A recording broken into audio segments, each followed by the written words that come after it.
오늘 읽은 요한복음 19장 31절에서 42절은 두 부분으로 나눌 수 있습니다. 전반부 31절에서 37절은 예수님이 십자가에 달린 사건의 마지막 부분입니다. 후반부는 예수님이 장사되는 장면입니다. 사실 십자가에 못 박히시는 장면은 사복음서 모두에 있습니다. 그런데 그 중에서 34절 한 군인이 창으로 옆구리를 찌르니 곧 피와 물이 나오더라 와 이를 본 자가 증언하였으니 그 증언이 참이라 그가 자기의 말하는 것이 참인 줄 알고 너희로 믿게 하려 함이니라. 이 구절은 요한복음에만 있습니다.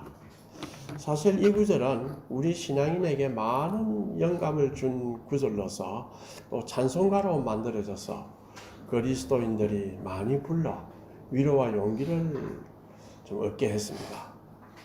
그것이 우리가 잘 아는 만세반석 열리니 내가 들어갑니다. 창의 허리 상하여 이렇게 나오죠. 물과 피를 흘린 것. 또 이것은 내 주를 가까이 하려 하니 십자가 짐 같은 고생이라는 찬송가와 더불어 우리 성도들에게 많은 은혜를 주었습니다. 우리 494장 한번 볼까요? 거기 보면 494장입니다. 1절을 보면 만세반석 열리니 내가 들어갑니다. 창의 허리 상하고 물과 피를 흘린 것 내게 효염되어서 정결하게 하소서 이렇게 나오죠. 이걸 영어로 잠깐 보니까 더 실감이 납니다. Rock of Ages 세대의 반석이라는데 나를 위해 갈라진 만세 이걸 번역하면 나를 위해 갈라진 만세의 반석이여 내가 당신 안에 숨게 하소서. 당신의 갈라진 옆구리에서 흘러나온 물과 피가 죄의 이중치료가 되게 하시고 죄책과 권세에서 나를 정결하게 하소서. 창의 허리 상하고 물과 피를 흘린 이 장면은 복음서에 다 있을 법한데 요한복음에만 있습니다. 그 이유는 요한복음이 저술된 당시 상황은 공간복음이 저술될 때와는 아주 많이 달랐습니다. 요한복음은 AD 약 100년경에 저술되었습니다. 에베소서에서 저술되었다고 합니다. 신약 성경의 많은 부분을 기록한 사도 바울이 순교한 지 30년이 이미 지났습니다. 사도 바울이 60몇 년에 순교했으니까 30년, 약 40년 가량 되죠. 또 사복음서가 기록된 지도 40년이 됩니다. 복음서 저자인 마테마가 누가도 다 죽었습니다. 유대나라는 70년 만에 멸망했습니다. 11사도들은 모두 순교하고 오직 사도 요한만 남았습니다. 요한도 체포되어 죽을 뻔하였고 밤모섬에 유배되었습니다. 요한은 매우 외로운 상황에 처해져 있었습니다. 사도행전에 바울이 복음을 전할 당시나 사도들이 복음을 전할 때는 복음을 잘 풀어서 전파하고 성령의 능력이 눈에 보이도록 함께하여 복음이 퍼져나가기 시작했습니다. 당시는 그 복음 그 자체를 알리는 것이 중요했고 그래서 복음 전파는 바울이 로마서나 서신서를 만들고 공간복음이 저술될 당시에 비하면 꽤 많이 이루어졌습니다. 그런데 요한 당시의 교회의 상황은 두 가지 특징을 지니고 있습니다. 하나는 우리 기독교 세계가 이방으로 많이 전파가 되어서 이제 기독교회는 유대인이 주류가 아니고 이방인이 이제 주류가 되었습니다.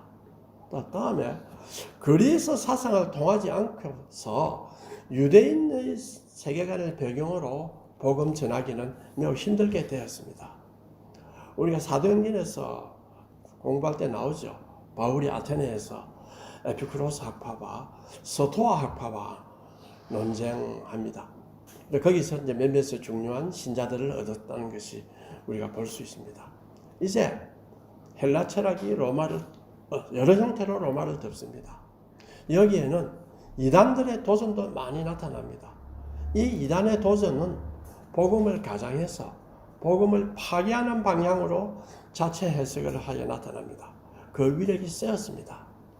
자, 요한은 이러한 상황에 처해져 있습니다. 마지막 사도로서 요한은 복음적 사실의 전파와 동시에 이단과 싸워서 기독교 진리를 변정하는 두 가지 일을 해야 하는 입장에 놓입니다. 당시의 중요한 이단 사상 중 하나가 영지주의입니다. 헬로로 그노시코스, 영어로 보면 그노시티즘 이렇게 합니다. 이 지식을 가진다는 뜻입니다. 이는 1세기 후반에 유대교와 초기 기독교와 엮이면서 시작된 종교적 사상 및 체계입니다. 이들은 예수가 육신으로 온 것을 부정합니다. 그래서 요한 1서에 보면 잘 나타나는데 예수 그리스도께서 육체로 임하심을 부인하는 자라 이것이 미혹하는 자요 적 그리스도라 하였습니다. 요한을 따르는 사람도 이러한 이단으로 말미암아 심각한 위기에 빠집니다. 이러한 상황에서 사도 요한은 다른 공간 복음과는 달리 십자가 사건에서 예수님이 피와 물을 흘렸다는 사실을 아주 중요하게 기술했습니다. 영지주의자들이 주장하는 예수는 하나의 판톰입니다. 육체가 아닌 스피릿입니다. 즉 실제적이 아니고 환각이라고 주장을 합니다. 그러나 예수님은 육체를 입고 오셨습니다. 예수님이 실제로 사람이라는 것을 보여주기 위해서 최종적이고 변명할 수 있는 증거가 무엇이겠습니까? 그가 물과 피를 흘렸다는 사실입니다. 이것을 보여주는 것이 가장 확실합니다. 도마도 십자가와 옆구리의 상처를 보아서 믿었죠. 요한이 보여준 이러한 변정적 태도는 오늘 우리에게도 시사하는 바가 큽니다. 왜냐하면 우리 사회도 과거와는 달리 많이 변했습니다. 우리 사회를 지배하는 문화적 정신적 기운은 과거 우리가 믿을 때, 우리가 청년일 때 아니면 우리가 50대일 때와는 너무나 다릅니다. 과학기술의 엄청난 발달로 생활 패턴이 달라졌습니다. 팬데믹을 통해 예배가 무엇인가? 신은 하나의 신화가 아닌가? 기독교는 인간의 연약함을 이용한 신화적 종교의 연장이 아닌가? 이렇게 생각해서 많은 사람은 교회를 떠났고 또 기독교를 믿는 자들도 또한 잠재적 성도로 교회에 나가지 않는 가난한 교인으로 남는 사람도 많습니다. 특히 사상의 다원주로 인해서 점점 성경을 무시하고 읽지 않습니다. 그러면 말씀을 토대로 하는 개신교는 사라져버립니다. 이는 요한이 당면했던 세계와 아주 유사한 상황이 되었죠. 영국의 C.S. 루이스나 알리스터 맥크레스 같은 사람은 깊은 체험을 통해서 하나님께 관심을 갖고 하나님을 믿었습니다. 이제 그들에게 왜 하나님을 믿습니까? 라고 물으면 C.S. 루이스는 뭐라고 답했느냐? 하나님만이 이 세계를 가장 잘 설명합니다. 라고 이야기를 합니다. 그리고 그것을 보여주려고 애를 씁니다. 또 독일의 대신학자 판넨베르크는 기독교 신이 다른 어떤 종교와 사상보다 합리적으로도 믿을 만한 신이라는 것을 보여주기 위해서 조직신학 대작을 이제 완성을 했습니다. 판넨베르크는 어떻게 예수를 믿었는가 보니까 제2차 세계대전이 한창이던 때에 1945년 1월 초에 군대 징집을 몇 개월 앞둔 학생으로서 학교를 마치고 기차를 타지 않고 걸어서 2시간 걸리는 집으로 가던 중에 일어난 사건입니다. 자신이 석양의 삐속으로 빨려 들어가면서 순식간에 자신을 둘러싸고 있던 삐속으로 녹아버리는 아주 특별한 경험을 하게 됩니다. 제가 서강대학교에 가서 양자의 각각 기독교에 관해서 강의를 한 적이 있습니다. 그때 식사를 하는데 그 중에 한 신학박사 한 사람이 제가 판넨베르크에게 직접 수업을 들었습니다 하고 이야기를 했습니다. 그래서 판넨베르크가 자기 수업 시간에 자기가 하던 체험이라 하면서 이 이야기를 저에게 해주었습니다. 그래서 이 판넨베르크는 그 뒤에 47년에 동베를린의 훔볼트 대학에서 철학과 신학을 공부해서 기독교에 대한 매력에 빠지게 되고 이때 평생을 신학자로 살 것을 결심하게 되었다고 합니다. 그는 많은 신학자에게 영향을 주었습니다. 자, 이제 우리는 이 다운주의 시대에 하나님이란 존재는 어떤 존재자인가? 하나의 종교적 신화적으로 아까 그 사람을 인간이 연약하니까 믿으면 뭔가 복을 준다. 이런 식의 존재가 아닙니다. 또 기독교는 믿으면 되는 거지. 믿음이 없어 그렇다. 이렇게 말할 수 있는 그런 연약한 기독교가 아닙니다. 하나님의 존재가 이 세계를 가장 잘 설명하고 그 하나님이 구원이 필요하다고 하는 우리 인간에게 보증이 될 수 있다는 것을 합리적으로 이성적으로 보여줘야 됩니다. 그렇다면 기독교에 대해서 자부심을 가져야 됩니다. 교회의 설교나 성경 해석이나 이것도 다 변정적 성격을 가지고 논리적으로 설득할 수 있는 그러한 힘을 가져야 합니다. 지금 우리 기독교회가 그런 방식으로 나가지 않고 다른 방식으로 가게 되면 요한이 직면했듯이 이단들이 우리의 약한 마음을 사로잡아 갈 가능성이 많습니다. 지금 현대 교회가 그런 변화에 지금 잘 적응 못해서 과거 방식을 답습하여 젊은이들과 많은 지식인들을 읽고 있습니다. 우리 복음은 변하지 않는 본질을 가지면서 변화된 세계에 적응하는 힘이 있습니다. 앞으로 우리는 이러한 시대에 이 복음의 힘이 무엇이며 어떻게 절판 것인가를 우리 모두가 각자 영역에서 깊이 생각할 때입니다. 사도 요한은 주님의 특별한 죽음을 목격하고 예수의 죽음은 우리의 죄인들이 하나님을 믿어서 구원받도록 하는 죽음이라고 역설했습니다. 그는 오직 이것을 기록하면 너희로 예수께서 하나님의 아들 그리스도이심을 믿게 하려 하며 또 너희를 믿고 그 이름을 힘입어 생명을 얻게 하려 함이라 라고 말합니다. 사실 그때 십자가를 바라보던 백부장 한 사람은 예수의 피와 물을 보면서 주님을 믿으며 이 사람이 정령 의인이었도다 라고 고백했습니다. 자, 그런데 빌라도의 마음은 어땠을까요? 그런 질문이 안 생기겠습니까? 빌라도 자신은 예수가 무죄다라는 걸 알고 십자가에 못 박게 명령을 내렸습니다. 그리고 두려워서 손을 물에 씻었습니다. 손을 물에 씻는다는 것은 예수를 처형한 그 죄악으로 나와 관계가 없다. 이 뜻입니다. 그래서 손을 다 씻었습니다. 그 십자가를 바라보던 백부장은 정말 이 사람이 의인이었구나 이렇게 생각했는데 그래서 예수를 믿게 되었는데 빌라도는 어땠을까요? 궁금하죠? 좀 찾아봤습니다. 3, 4세기의 교부 에우세비오, 유세비우스라고 하는데 영어로는 유세비우스라는데 이 사람이 교회의 전성에 따라서 교회사를 저술했습니다. 여기에서는 뭘 했느냐? 빌라도는 피와 물을 믿지 않고 평생 죄책 가운데 살다가 가이우스 황제의 명령으로 자살했습니다. 가이우스 황제라는 거 우리가 잘 아는 갈리큘라 가장 악독한 황제죠. 그 사람의 명령에서 빌라도를 자살하게 했다 합니다. 물론 이것이 완전히 사실인지는 학문적으로는 아직 정확하지는 않습니다. 그러나 무죄한 자를 십자가에 넘겨준 죄책은 그의 양심을 아주 괴롭혔을 것입니다.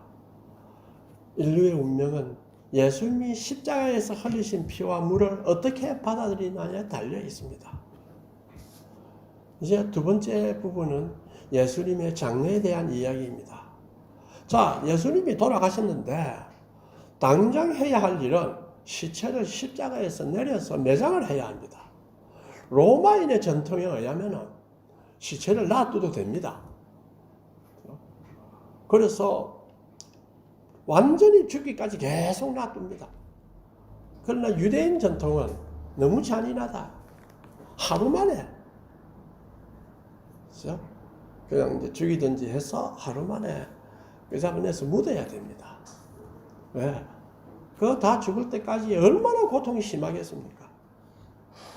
자, 그런데 이 시체를 십자가에 내려서 매장을 해야 되는데 누가 하겠습니까? 로마 군인은 하지 않습니다. 예수님을 따르는 그렇게 많이 따랐던 동료들과 친구들은 다 가고 없고 누가 남았습니까? 여자들, 소수의 가난하고 힘없는 사람만 남아 있습니다. 이때 두 사람이 나타났습니다. 한 사람은 아리마대 요셉입니다. 아리마대에 사는 사람 요셉입니다. 그리고 또 한 사람은 니고데모입니다. 여기서 우리는 이 두 사람을 생각해 보면 비극과 영광을 동시에 봅니다. 비극이라는 것은 뭐냐 하면 니고데모와 요셉은 누구였습니까? 산헤드린 멤버였습니다. 그렇죠. 그런데 그들은 예수님의 숨겨진 제자지만은 예수님을 조사하고 죄를 줄 때에 산헤드린 회의에 나오지 않았거나 침묵을 했습니다. 물론 그들이 예수님을 지지하는 발언을 했다고 하고 목소리를 높였다 한들 상황에는 아무 변화를 주지 못했을 것입니다. 니고데모와 요셉은 두려워하면서 아주 비겁하게 그냥 숨었습니다. 자, 그런데 그들의 삶이 영광스러운 삶으로 변하는 일이 하나 생겼습니다. 예수님이 살았을 때는 그들이 할 수 없었지만은 그 니고데모와 요셉은 예수님이 죽음에서 주님을 위해서 일을 했습니다. 이 얼마나 영광스러운 일입니까? 자, 십자가에 주님이 돌아가시자마자 아리마대 사람 요셉은 모든 두려움을 다 잊고 바로 로마 총독에게 공공연하게 찾아갔습니다. 시체를 주십시오. 그리고 시체를 받았습니다. 죽은 사람을 세마포에 싸서 세마포에 향품을 넣는 것은 유대인의 간습입니다. 자, 예수님은 왕입니다. 그들에게는. 그런데 이 향품을 어디서 구합니까? 이때 니고데모가 왕을 매장하기 위해 충분한 향품을 가지고 왔습니다. 이 말은 자기가 공개적으로 예수님을 왕이다고 하는 것을 인정하는 그런 아주 두려운 행위입니다. 그에게 있었던 비겁하고 주저하고 신중한 숨어 있음은 이제 다 사라졌습니다. 예수님이 살았을 때는 못했지만은 그가 죽자 니고데모는 누구나 볼 수 있는 방식으로 예수를 위해서 그 상품을 다 가져왔습니다. 자, 니고데모의 침묵과 산헤드린의 불참은 예수님에게는 슬픔을 가져받을 수도 있습니다. 그러나 십자가 이후 그들은 두려움을 던지고 그들의 마음은 십자가의 능력이 작동을 했습니다. 그렇기 때문에 기꺼이 앞장을 섰습니다. 십자가의 힘은 비겁한 자를 영으로 그리고 흔들리는 사람을 그리스도를 위해 돌이킬 수 없는 결단을 하는 사람으로 바꾸었습니다. 이처럼 십자가의 능력은 사람의 마음을 바꿉니다. 우리는 할 수 없지만 우리 자신에게 의지하지 말고 주님께 의지하면 주님은 우리를 선하게 아름다운 길로 이끕니다. 우리가 과거를 돌아보면 믿음이 부족해서 아주 실수하고 어찌 보면 좀 엉망인 삶을 살았을 수도 있습니다. 그러나 하나님께로 돌아오는 자에게는 나머지 삶을 참으로 영광스럽게 살 수 있도록 이끕니다. 과거를 돌이켜보면 후회가 많습니다. 해안도 많을 것입니다. 저도 가끔 그런 해안에 사로잡힐 때가 많습니다. 내가 조금만 더 잘했어도 부모와 형제들을 덜 고생시켰을 것이다 라는 것이 많이 찾아옵니다. 십자가를 의지하면 주님은 우리의 과거에 잘못된 삶이라 할지라도 영광스러움을 살도록 이끌어갑니다. 그리고 우리 주변의 이웃을 변화시켜 줍니다. 제 친구 중에 술을 참 좋아하는 친구가 있었습니다. 몸이 안 좋아서 친구 병원에 신세를 집니다. 병원에 있으면 술을 절대 안 마십니다. 이 착한 친구에서는 밖에 나가서 술을 마시지 말라고 권고를 합니다. 근데 회복되어 밖에 나가면 다른 친구가 술 마시니까 다른 술을 마십니다. 또 과음해서 다시 몸이 아파 병원에 옵니다. 또 병원에서 치료해 줍니다. 치료받으면 멀쩡합니다. 이 친구는 의리도 있고 마음도 착하고 째째하지 않아서 친구가 많아요. 그러나 문제는 술을 좋아하다 보니 점점 자기 통제력을 잃는다는 사실을 알지 못했습니다. 자신은 온전하다고 여기지만 술은 점점 자신의 뇌를 조금씩 망가뜨립니다. 본인은 알지 못하는 사이에 술을 마시면서 통제력을 잃어 다른 사람에게 피해를 줍니다. 나는 어제의 나와 같은데 사람들이 왜 나를 조금 다르게 대하느냐. 그것을 자신은 불행하게도 알지 못했습니다. 그래 마침내 그렇게 잘해지는 친구의 병원에서 옛날에는 안 그랬는데 이제는 병원에서도 술 먹고 난리를 치게 되었습니다. 순식간에 바뀌었습니다. 왜 그럴까요? 뇌가 점차로 망가지는데 그 뇌로 자신을 보니 자신이 망가져가는 것을 알 수가 없습니다. 사실은 이것은 또 하나의 관점에서는 영적인 문제입니다. 의사 친구는 진심을 다해 도와주지만 영적인 세계를 알지 못했기 때문에 아무리 도와줘도 한계를 가집니다. 얼마나 비참한 일입니까? 이는 세속에 깊이 물든 사람의 특징입니다. 그렇다면 영적으로 깊은 삶을 산다는 것이 무엇인지 무엇이겠습니까? 그건 알지 못합니다. 다만 세속의 기준에 맞추어 거기에 충성을 다하면서 자기의 자유의지대로 자신의 삶을 산다고 생각하고 살았죠. 그러나 그 사람의 삶은 자신의 삶이 아니라 남이 만들어준 육신의 삶이었습니다. 그럼에도 그는 자존심도 강하고 스스로 구속받지 않고 자유롭게 자신의 삶을 사는 것처럼 생각합니다. 우리가 오늘날 우리 사회에서 떵떵거리고 산다는 사람을 많이 봅니다. 그리고 또 많은 사람들은 또 그러한 삶을 추구를 합니다. 그러나 성경은 그 실상은 그들이 허무의 종이 되어서 허무의 삶을 살거나 사탄의 노예가 되어서 세속이라는 타인의 삶을 살고 있다고 이야기를 합니다. 문제는 그것을 모릅니다. 얼마나 불쌍합니까? 이것이 영적 세계를 알지 못하고 표피적인 삶을 살 때 오는 비극입니다. 지난 시간에 우리 손상호 선교사님께서 영적인 세계에서 깊다는 것은 하나님께 가까이 갈 때 나타나는 것이라고 이야기한 적이 있습니다. 우리가 풍성하고 깊은 삶을 살려면 영적으로 깊어져야 합니다. 그렇게 하고 싶으면 하나님께 의지하고 대화를 하는 것이 중요합니다.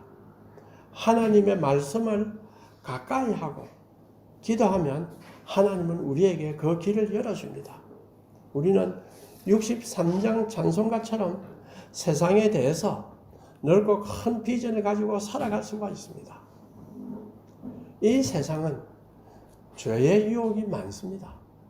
죄는 매우 쉽게 이 세상에서 활동합니다. 그래서 히브리서 기자가 11장은 믿음장으로 믿음이란 무엇인가를 열심히 설포하고 난 뒤에 12장 1절에 와서 뭐라고 했느냐? 모든 무거운 것과 얼매기 쉬운 죄를 벗어버리라 고 말합니다. 바울도 죄의 법이 자기 안에 있다고 고백을 했습니다. 우리가 부시키인이 시가 있죠. 삶이 우리를 속일 때라는 시가 있습니다. 진실로 삶이 우리를 속일 때 실망과 좌절, 분노, 희망이 점점 사라지고 내 삶이 의미 없이 되는 것이 아닌가 하는 마음들이 우리를 위협합니다. 이때 우리는 물과 피를 흘리신 예수님의 십자가에 의지하면서 하나님 말씀에 가까이 가면 이를 다 극복해낼 수 있습니다. 우리의 상황이 힘들지라도 하나님은 모든 것을 하실 수 있습니다. 우리를 위해 피와 물을 흘리신 주님의 십자가에 의지하여 이제 힘차게 살아가도록 합시다. 네, 동성으로 기도하겠습니다.